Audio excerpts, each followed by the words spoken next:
Why do you keep ending up with shit lovers? Different face, same feeling. Different story, same ending. You leave, you recover, you promise yourself it will be different. And then you find someone new, and something in you relaxes, like you recognize them, like they feel right.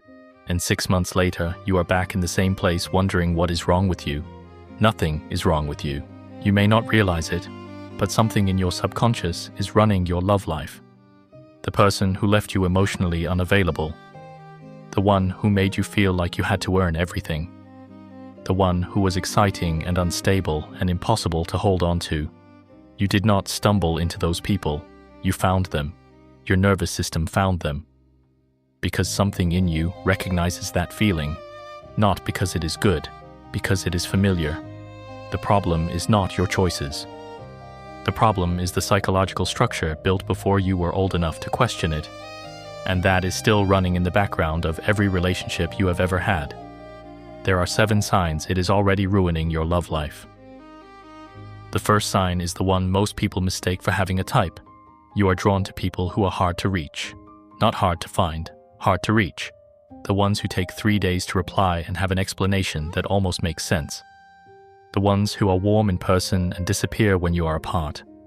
The ones who tell you they care but are never quite available when you actually need them. The ones who make you feel chosen one week and invisible the next. And the pull you feel toward them is intense in a way that a calm, available person never quite produces.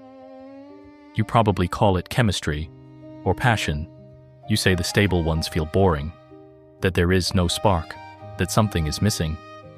The missing thing is anxiety, and at some point in your childhood, anxiety became the feeling you learned to associate with love. If you grew up with a parent who was emotionally inconsistent, you know exactly what that means.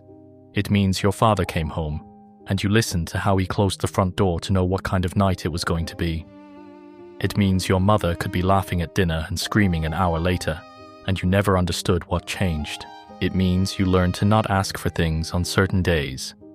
To not bring up the school problem, the bad grade, the thing that was hurting you, because the timing was wrong and the timing was always either wrong or fragile. It means you got good at being quiet, at taking up less space, at waiting. Your nervous system was built inside that unpredictability. It learned that love is something you monitor, not something you rest in, that you have to stay alert, because the warmth can leave without warning, and when it does, something you did probably caused it. That blueprint did not dissolve when you became an adult. It became your radar. So now you meet someone who texts back immediately, who says what they mean, who shows up when they say they will, who does not make you guess. And after 2 weeks, you start to feel nothing. You tell your friends there is no spark. You ghost them or let it die. Then you meet someone else. Someone who cancelled the first date and rescheduled. Someone who is charming in person, but hard to read over text. Someone who makes you feel electric and uncertain at the same time. And you call that feeling attraction. You call it chemistry. What your body is actually saying is, I recognize this. This is the dynamic I was trained on. This is what love felt like in the house I grew up in. The calm person does not produce that signal, not because they are boring. Because your nervous system was never calibrated on calm. It was calibrated on the front door, on the tone of voice, on the face you checked before you said anything. Calm does not feel like love to you. It feels like something is missing. The thing that is missing is the anxiety you learned to confuse with love. The second sign is the one that will make you question every relationship you have ever called love. You confuse anxiety for love. Have you ever noticed that the relationships that hurt you the most were also the ones that felt the most real? You checked your phone every 20 minutes. You replayed the last conversation looking for signs. You planned what you were going to say next time. You cried in the car on the way home and felt more alive than you had in months. You could not eat properly. You could not stop thinking. And somewhere in the middle of all that, you called it love, because it felt like the most intense thing you had ever experienced. You interpret that aliveness as depth, as real feeling. You think it means the person matters to you. And they do, but not for the reason you think. Your body cannot tell the difference between love and the activation pattern your nervous system learned in childhood. Both feel like urgency. Both feel like something important is at stake. Both live in the chest, in the stomach, in the compulsive checking of the phone. What you are feeling when you feel that intensity is not a signal about who the person is. It is a signal about what they are triggering. Your nervous system is running an old program. The program says, this is what love feels like. This is what it costs. This is what you have to do to keep it. That program was written when you were very young. It was written the night your mother did not come to your room when you were crying. It was written the afternoon your father said he was proud of you and then spent the rest of the week acting like you did not exist. It was written every time you brought something real to a parent and they changed the subject, minimized it, or made it about themselves. You were not learning anxiety. You were learning what love does, what it costs, what it looks like when it shows up and what it looks like when it does not.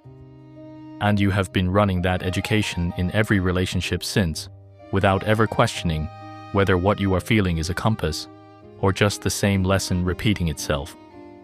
This is why when someone is good to you, consistently, without drama, without keeping score, it does not produce that intensity. And you interpret the absence of intensity as the absence of love. You end relationships with people who were genuinely capable of loving you because they did not make you feel the particular aliveness that anxiety produces. You walked away from what you actually needed because it did not feel like what you learned to call love. Most people watching this will get to the end, feel something shift, and let the algorithm take them somewhere else. The ones who stay with this work subscribe, not because I asked, because they recognize that this channel is not something you stumble into by accident. So subscribe to the channel now if you haven't already, and let's keep going. The third sign is the one that looks like a virtue until you see what is underneath it. You try to fix or save your partners. You find people who are struggling, broken in some visible way, carrying something heavy, the one who had a difficult childhood, the one whose ex destroyed their self-esteem, the one who is talented but self-destructive, the one who just needs someone to believe in them, and you move toward them. You cancel your plans to help them through a bad night. You send the long message at midnight. You learn their triggers and work around them. You make yourself the person they cannot function without. You tell yourself it is because you care, because you are empathetic, because you can see what they could be if someone just loved them right. And all of that is true, but underneath it, there is something else. The child who did not receive what they needed from a parent does not only become someone who searches for that missing thing, they also become someone who tries to provide it. You watched a parent struggle, and you learned that if you managed it well enough, if you were helpful enough, present enough, useful enough, the warmth came back. So now you find someone struggling, and something in you activates. If I can give this person what they need, if I can make them feel loved enough, seen enough, stable enough, maybe this time it works. Maybe this time the love comes back in the form you needed it to come back in all along. The partner you are trying to fix is standing in for the parent you could not fix, the unavailable one, the depressed one, the angry one, the one who needed more than they could give. You learned early that if you managed their emotional state well enough, you could get a version of what you needed. That strategy follows you into every relationship where something is visibly broken in the other person. The tragedy is structural. You specifically choose people who need saving, which means you specifically choose people whose emotional capacity is limited. And limited emotional capacity is exactly what prevented you from being loved the way you needed in the first place. You recreate the original situation, hoping to finally solve it. The solution never comes because you are solving the wrong problem. The problem was never in them. There is also something else happening that is harder to admit. When you are the one doing the saving, you do not have to be the one who needs. Needing feels dangerous. Needing means depending on someone. Depending means they have the power to leave, to disappoint, to repeat exactly what happened before. So you position yourself as the strong one, the one who gives, the one who holds everything together. It protects you from vulnerability, and it costs you the possibility of real intimacy. Because intimacy requires two people who can need each other, not a caretaker and a project. The fourth sign is the one that confuses people the most, because it does not look like a wound. It looks like you being the problem, You self-sabotage when things are actually going well. The relationship is good. The person is kind. They show up. They mean what they say. They are not going anywhere. And instead of relaxing into that, something in you starts moving in the wrong direction. You pick a fight for no reason. You become distant. You find flaws you did not notice before. You do something that puts the whole thing at risk, almost as if part of you is testing whether they will leave, or making sure they do. Healthy love feels wrong to you, not because you do not want it, because your nervous system was not calibrated on it. The nervous system learns what to expect. You grew up in a house where your mother went quiet for days when something upset her and nobody talked about why, where your father promised to come to something important and did not show up and acted like it had not happened, where you learned not to cry in front of certain people because it made them uncomfortable or angry, where being happy about something felt risky because it could be taken away or mocked, where the good periods always had an expiration date you could feel but never predict. Your system built itself around that. It learned to function inside the waiting, inside the reading of silences, inside the chronic low-level alertness of a child who never fully knew what was coming. That was normal. That was home. So when someone offers you something clean, something without the usual turbulence, a part of you does not trust it. It waits for the other shoe to drop. And when the shoe does not drop, that part of you drops it yourself, because the waiting is more unbearable than the loss. This is not weakness. It is not a character flaw. It is a protection mechanism that was useful once and is now destroying exactly what you need. The part of you that sabotages stable love is the part that learned, before it had any evidence to the contrary, that love does not stay. If something in this video is naming something you have been carrying without a name, write it in the comments. Not a long explanation. Just the word, the pattern, the feeling. Whatever this is making visible, naming it once, even here, begins something that silence cannot. The fifth sign is the one that feels like bad luck until you see it clearly. You keep attracting the same person in different bodies. You have not had 10 relationships. You have had one relationship 10 times. The details change, the face, the job, the way they speak, but the emotional dynamic is identical. Somehow, you always end up with someone emotionally unavailable, or someone controlling, or someone who is present but never quite there, or someone who needs you completely and then resents you for it. You could write the script of the relationship before it happens, because you have lived it 3 times already. This is not bad luck, and it is not a coincidence. Inside your unconscious sits an image, not a photograph of your parent, a psychological structure assembled from every significant emotional experience with them. Every time they withheld, every time they gave, every criticism that landed, every silence that said something. That structure is active. It generates an unconscious template of what a relationship feels like, what the other person does, how the dynamic runs.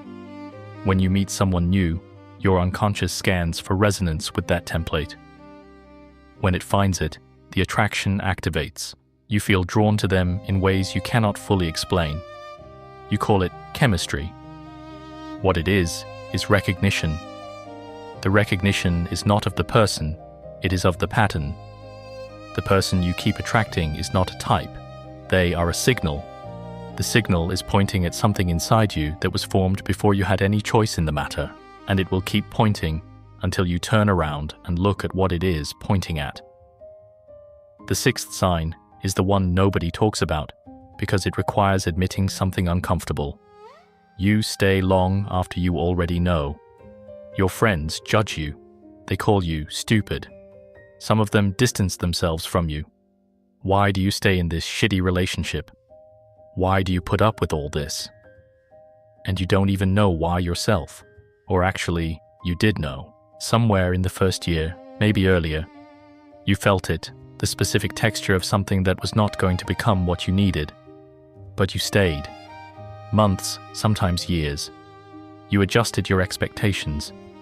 You told yourself you were being patient. You found new reasons. You waited for the person to change. You tried harder, as if the intensity of your effort could solve something that was never about effort. The wounded child inside you does not experience a failing relationship as information. They experience it as a test they have not yet passed. The logic is unconscious, and it runs like this. If I leave now, I confirm that I am not lovable enough to make this work. If I stay, if I try harder, if I find the right approach, I can still win this. You already know this logic. You practiced it for years before you ever had a romantic relationship. You practiced it every time you cleaned the house without being asked, hoping your mother would notice and soften. Every time you got a good grade and held it out like an offering, hoping your father would put down whatever was more important. Every time you swallowed something that hurt you because bringing it up made things worse, and you needed things to not get worse. You learned that love was something you could earn with enough consistency, enough effort, enough patience. The relationship became the arena where that same logic plays out again. Leaving means accepting what the child could never accept, that it was not about effort, that no amount of trying was going to change what the other person could not give. Staying is not love. It is the continuation of a very old attempt to rewrite a history that already happened. And the cost is not only time. Every year you spend in a relationship waiting for it to become something it cannot be is a year you are not available for something real. Every time you adjust yourself down to fit inside a space that is too small, you confirm to yourself that the small space is what you deserve. You are not just losing the relationship, you are losing the version of yourself that existed before you started shrinking. The seventh sign is the one that is hardest to explain to someone who has not felt it. You feel more alone inside your relationships than outside them. Yes, you are lying next to someone, and you have never felt more alone in your life. You are with someone. You share a life with them, and there is a loneliness in that shared space that is more acute than anything you feel when you are physically alone. You cannot explain it to the person. You can barely explain it to yourself. You are there, they are there, and something essential is not making contact. What you are experiencing is the gap between who you are with this person and who you actually are. Carl Jung called this the persona, the mask we build to make ourselves acceptable to the world. He wrote that the persona is what we present to others, a carefully constructed version of ourselves, designed to fit the expectations of whoever we need to belong to. Somewhere in the relationship, you put that mask on and never took it off. You began adjusting, performing, becoming the version of yourself that seemed safest, the version that gets to stay, and that performance created a distance that no amount of physical proximity can close. You stop saying what you actually think because the last time you did, something shifted, and you spent 3 days recovering the ground you lost. You laugh at things that do not make you laugh. You pretend to be fine when you are not, because being not fine feels like too much to ask of this person. You hide the parts of yourself that feel too intense, too needy, too complicated, too much. You become very good at being easy to be with, and the loneliness is not the loneliness of being misunderstood. It is worse than that. It is the loneliness of knowing that the person next to you has never actually met you, that they love the version you built for them, and that if you ever showed them the real one, you are not sure they would stay. The child who grew up in an environment where their real self was not fully welcomed learns to send a representative. Your mother changed the subject when you cried too long. Your father got uncomfortable when you needed something he did not know how to give. You learned that being angry made the house tense for days. That being sad was interpreted as ingratitude. That being too excited about something embarrassed them in front of other people. That certain feelings were acceptable and others were not. And the ones that were not acceptable were usually the ones you felt the most. So you learned to edit yourself before you spoke. To feel something and immediately ask whether this is the kind of thing I'm allowed to feel here. That editing became automatic. That representative got very good at the job. They get loved. But the actual person underneath does not feel loved because they know it is not them being seen. What you are lonely for inside that relationship is yourself. The self you stopped bringing because you learned, very early, that it was safer to leave certain parts of yourself out of the room. This is what the childhood wound does to love. It does not just affect who you choose. It affects what you are able to let in. You can be chosen by someone good, someone real, someone who is genuinely trying, and still stand on the inside of a locked door, unable to receive it, because the part of you that knows how to receive was never developed. It was replaced by the part that knows how to perform. The wound is not who you are. It is what happened to you before you were old enough to understand what was happening. Your nervous system learned love inside an environment that could not teach it cleanly. That is not a small thing. It is the foundation on which every relationship since was built, and that is not a life sentence, but it requires something most people never do, which is to stop managing the symptoms and look directly at the structure. The structure is the image of your parents that lives inside your unconscious, not who they actually were as people, the psychological imprint they left, the pattern of approval and withdrawal, of warmth and distance, of what you had to do to feel safe. That image is the architect of your love life.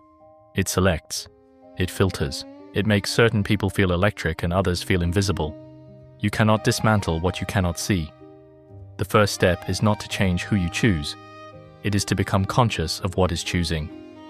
One way to begin is to take the pattern you keep repeating in relationships and trace it backward, not to the last person, to the first environment.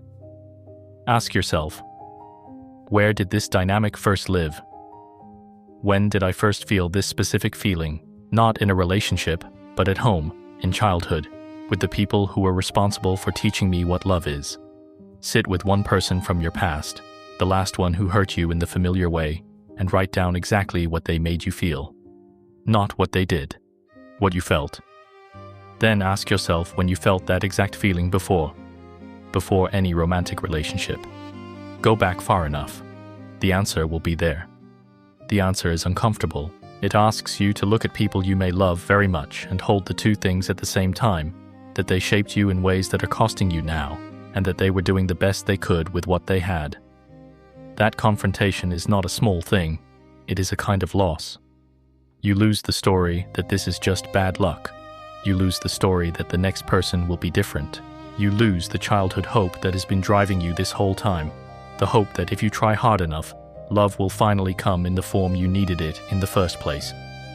That hope protected you when you were small. It is destroying your love life now. What replaces it is not cynicism. It is something harder and more real. The ability to be in a relationship with someone without needing them, to be something they are not. To stop asking your partner to repair a wound they did not create. To let someone love the actual you, not the version you built to survive. That only becomes possible when you stop running from the pattern and start looking at what is underneath it. Write in the comments below, I stopped choosing familiar over real, not as a resolution, as the first time you have said it in a place where another part of you can hear it. If this video names something you have been living without a name, what you just saw is only one layer. The childhood wound running your love life is not a separate problem from the rest of your life. It is the same structure operating everywhere. In the way you work, in the way you handle money, in the way you react to authority, in the way you treat yourself when nobody is watching. Jung called it the shadow, and it is exactly what the video appearing on your screen right now is about. That video is the deeper cut. Everything this one opened, that one goes further into. But before you go there, do something that takes 3 seconds and costs nothing. Subscribe to this channel and hit the like button on this video. You came here looking for something real, and the algorithm needs a signal to put this content in front of someone else who is asking the same questions you started this video with. Every like is that signal. Subscribe, like, and we will see you in the next videos.